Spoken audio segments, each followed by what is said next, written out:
When an individual produces more than the basic living requirements for himself and his family, the surplus is profit, which he can use as he sees fit. An automobile is not a basic requirement for survival, nor is a television set. Yet most American families want them and have them, because all normal human beings want more than the bare necessities of existence.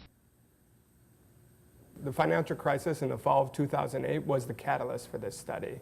We set out to help businesses better understand new consumers by doing an anthropological study. We started with a question about the financial crisis, but where we got taken was to the story of the American dream. For people, they really saw this crisis as having an impact on the American dream and what it could potentially mean to people. People were under a great deal of social pressure to spend more than they had, to have the latest fashion, the newest car, the biggest house. In this scenario, America as the land of opportunity became the opportunity to buy. After spending some time with consumers, we began to see a 5-stage process emerging.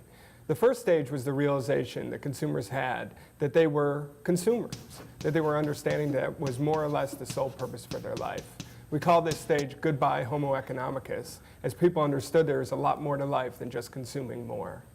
The second stage in the process is closer to an anger stage, as people start to figure out how they got to this place in the first step. And that stage we call How My Life Is Not Alone. And this is when people started to really understand that they were living in what we call a culture of debt.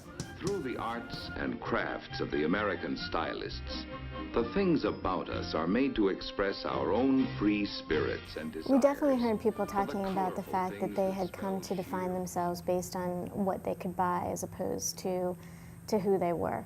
And what we also saw was that this buying to excess, this always consuming more, was really distracting people from living better. As people were moving out of the second stage, they started to understand the kind of economy that we were growing into.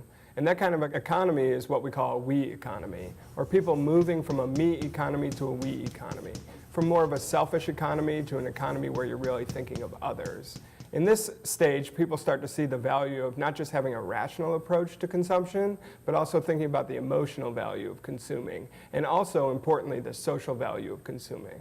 In stage 4, we began to see where people were really making changes in their behavior. We call this stage unstuffing my life. In this stage, people were trimming the excess. We saw from some of the consumers that their initial reaction was to trim the fun out of their lives, not the fat. So they were denying themselves all the pleasures in life, thinking that that was the best way that they could actually save money or prepare for this crisis. We don't really think that that's a long-term strategy. American consumers have lived a lifetime of rampant consumerism. They're going to want to go back to having the fun. In the 5th stage, people are starting to put it all together and becoming the grounded consumer. One of the major things that they're doing is really thinking through their purchases and really being more strategic about what they do. They truly are a different person than they were when they started. This truly is a coming-of-age story, not just for businesses, but also for consumers.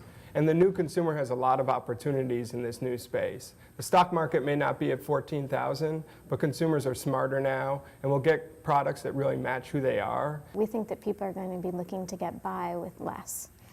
Now, eventually they will return to consuming, but it's going to be as much smarter and much more strategic consumers. Is mountain grown any better? That's the richest kind. We also think that they're going to be looking for different things when they're buying. So they're going to be looking for quality, and they're also going to be looking to get an experience, not just an experience from the act of purchasing, but from the experience that the product brings to them. We heard a lot of people asking the question, is it worth it before they bought something? Or they were asking the question, what am I going to get out of it? Not only were they asking this question of themselves as they made each purchase, but we actually heard families spending more time, parents spending time with children, trying to instill these values, trying to help them see, how do I decide what is the value of something? Is this the end of business as we know it? Yes and no. A lot of times now people are talking about the death of this or the death of that, the death of business or the death of advertising or the death of consumerism. But if we're looking at all these changes as coming of age stories, it's really about bringing new life to all of these institutions. And so is it the death of business as we know it? Probably. but we're going to see all new ways of doing business and all new ways of doing consumption and all new ways of doing all sorts of things that will emerge out of this process. This is why it's critical that we look at this as a cultural crisis, not as an economic crisis.